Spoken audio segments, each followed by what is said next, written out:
So with these exercises, we're going to look at trying to generate more horizontal force, and again, making that connection between the hips, the glutes, and firing off at the back, and actually turning that into something which means a little bit more about speed when it comes to running. So we're going to start off with a briefcase tabletop. So it's the aeroplane position again, as we had before. You're going to stand on one leg, nice and controlled position. You're going to sink down with a weight. This is a kettlebell, but you can use anything. And then you're going to drive up again like you did before, but this time you've got the weight to add a little bit more control and instability in there as well. So you're really working the posterior chain and the stability which comes with that as well. So again, you're lifting that knee up, just stabilising with the leg which is on the ground by firing and squeezing that glute to the very, very top.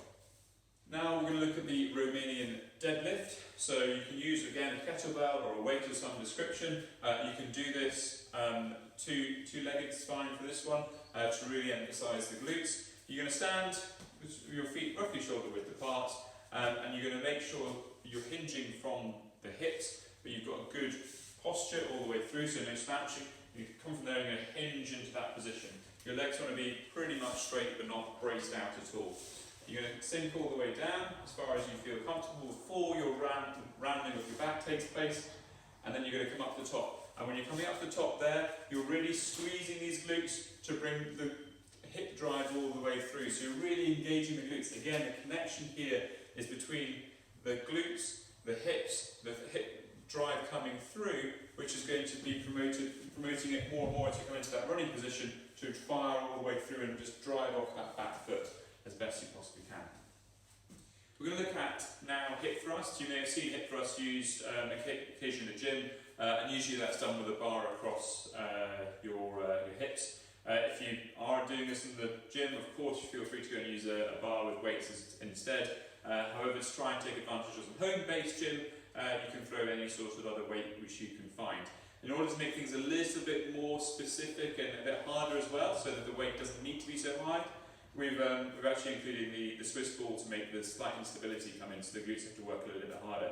So you go into, go onto the Swiss ball with your shoulders roughly in the middle, your hips nice and high, and holding this position.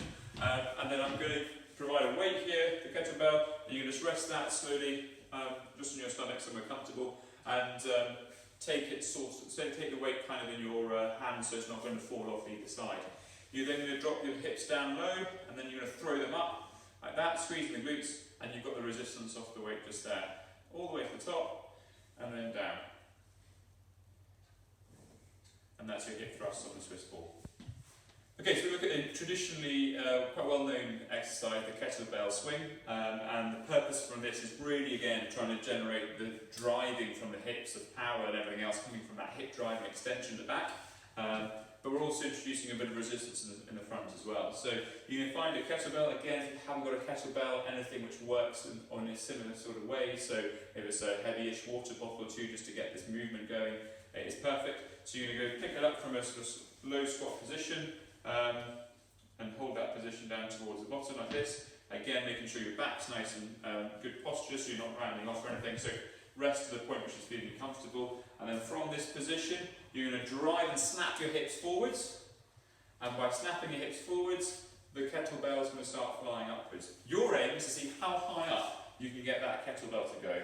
However, when it reaches the top, you're going to brace front core working, anterior core and chains working, and you're going to try and stop that movement as much as you can. So it's how quick you can get the kettlebell, to move from that bottom position to the top position, and the quicker you can get it, the more power you're going to be generating at that hips. So again, nice good position there, bang, up and stop it as best you can.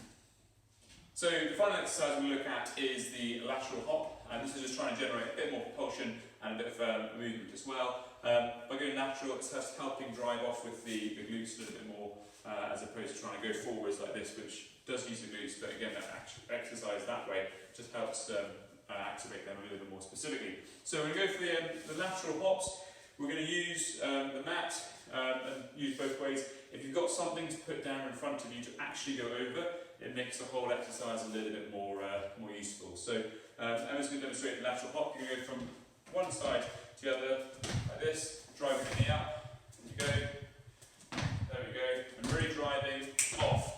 So you're trying to spend less time on the ground as possible. And that is your lateral hop. If you've got something to go over, it will help make you just think about where you're actually jumping and make it quite a little bit more specific on height and accuracy as well.